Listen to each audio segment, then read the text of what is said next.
Shalom, bien-aimés frères et sœurs. Que la grâce de Dieu soit sur vous au nom de Jésus. Que le Seigneur répande ses grâces sur vous. Bonne et heureuse année 2023.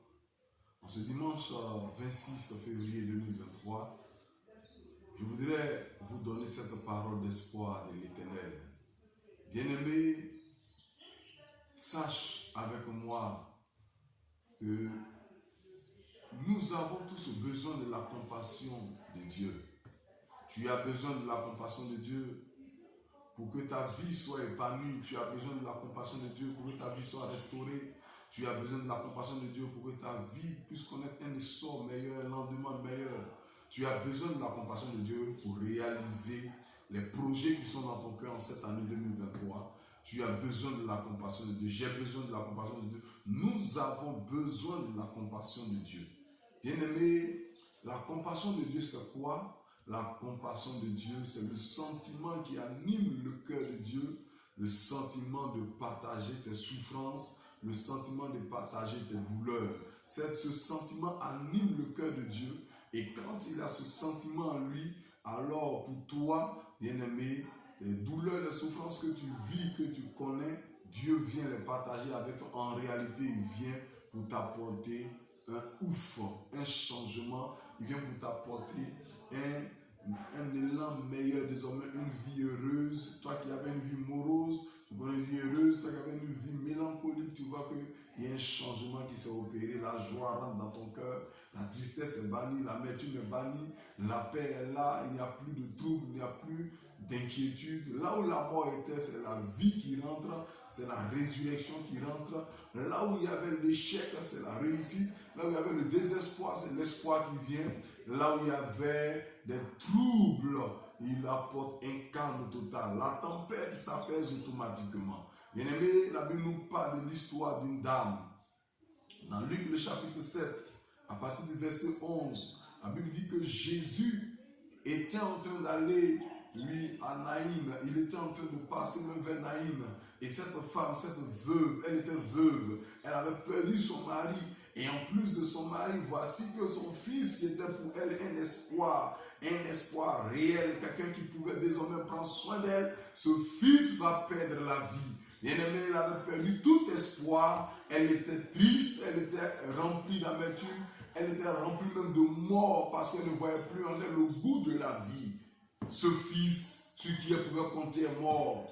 Bien-aimé, un parent mettant son enfant au monde espère être enterré par son enfant. Il espère être d'abord entretenu par son enfant, puis être enterré par son enfant. Il ne veut pas enterrer son enfant. Parce que le fait d'enterrer son enfant, ça devient comme, bien-aimé, lui, que tu es dans la malédiction, tu es dans le malheur. Donc c'est comme ça que l'homme voit la chose. Et bien aimé, parce que pour l'homme, si son enfant prend soin de lui, on dira que vraiment il est béni. Son enfant, lui, a réussi. Et il entend ses bonnes nouvelles, ses témoignages. Il est dans la joie et il voit que son enfant prend soin de lui jusqu'à ce que dans sa vieillesse, l'enfant l'enterre. Et bien aimé, l'enfant peut continuer joyeux sa vie, bâtir son foyer, sa famille. Oh bien aimé, mais pour cette femme, perdant son mari, voici qu'elle perd celui qui était comme un dernier espoir. Fils unique, elle n'avait plus de goût à la vie. Elle avait tout perdu. Pour elle, c'était fini. Qui va prendre soin d'elle? Oui, certains même peut-être disaient qu'elle est dans la sorcellerie parce qu'elle a tué son mari, elle a tué son enfant.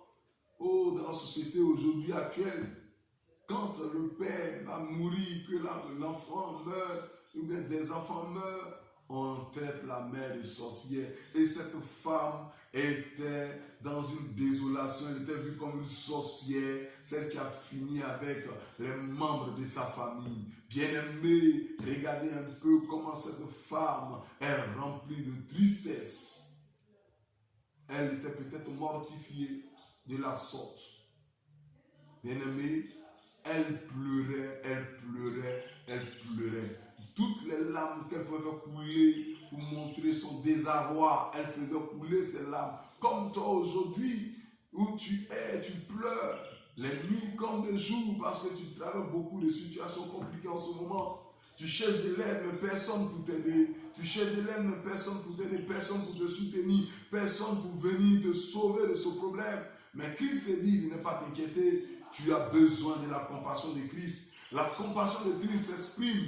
Et quand elle s'exprime, Christ apporte la solution automatiquement au problème.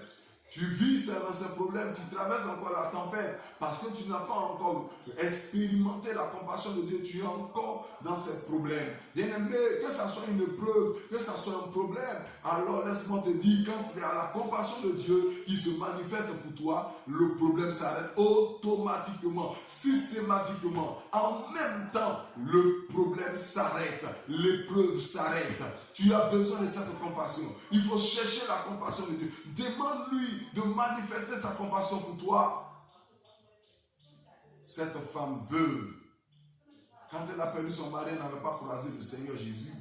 Elle n'avait pas bénéficié de la compassion de Dieu pour que son mari revienne à la vie.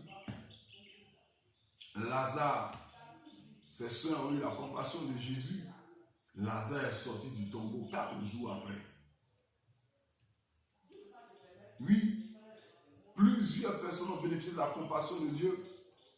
Regardez ce malade au bord de la piscine. Jésus lui dit, lève-toi, prends ton lit et va à la maison le jour du sabbat. Cet homme attendait qu'un ange vienne remuer l'eau avant de descendre. Et chaque fois qu'un ange vient, il descend, mais il descend en retard. Il dit, un autre descend déjà avant moi. Et l'ange prenait son nom, une seule personne par an. En quelle année sera guéri le paralytique?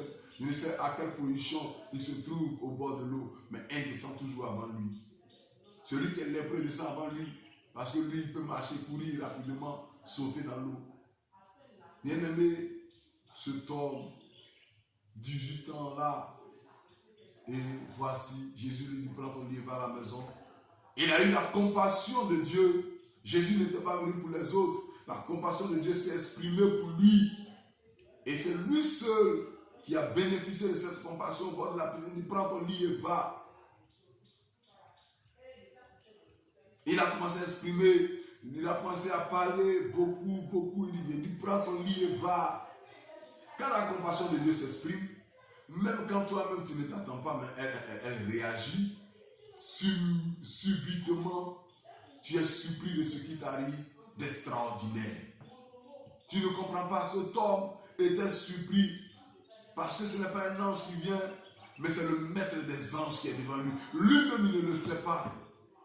Le maître des anges est devant lui, le créateur de tout, le créateur de l'homme, le rabbi est devant lui, il ne le sait pas.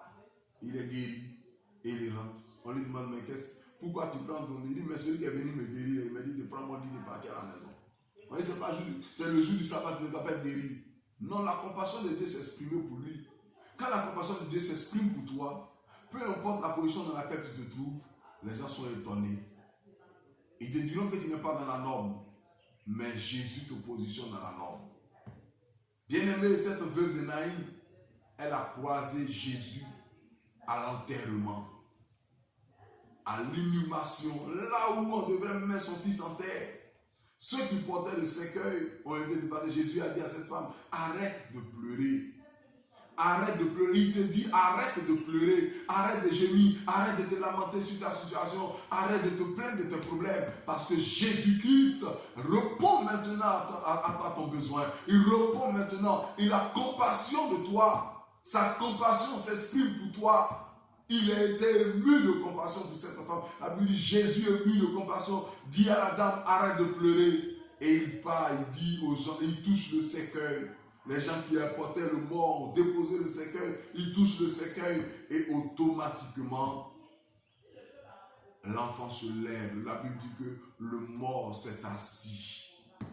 Alléluia. Il est le Dieu vivant, il est grand. Laisse-moi te dire ce que tu attends de lui, tu l'auras. Lorsque sa compassion va se manifester pour toi, tu auras ce que tu désires. Tu cesseras de pleurer lorsque cette compassion va t'atteindre. C'est pourquoi cherche sa compassion, cherche-le, demande-lui d'exprimer sa compassion pour toi et tu le verras à l'œuvre dans ta vie. Il n'a pas changé, il est le même hier, aujourd'hui et éternellement. Le miracle a été dans tout cet endroit un témoignage vivant. Cette veuve a récupéré son fils. S'il avait un nom qu'on peut lui donner, quand on perd un mari, on dit veuve. Quand on perd un parent, on dit orphelin. Mais s'il n'y a pas de nom qu'on peut donner pour dire, si elle a perdu un enfant, on va lui donner un autre nom. On va dire la mère du défunt. Mais elle n'était plus mère du défunt. Elle était devenue mère d'un être vivant. Alléluia. Tu seras étonné du miracle de Dieu qui va te visiter, toi qui es stérile. Tu concevras, tu enfanteras au nom de Jésus.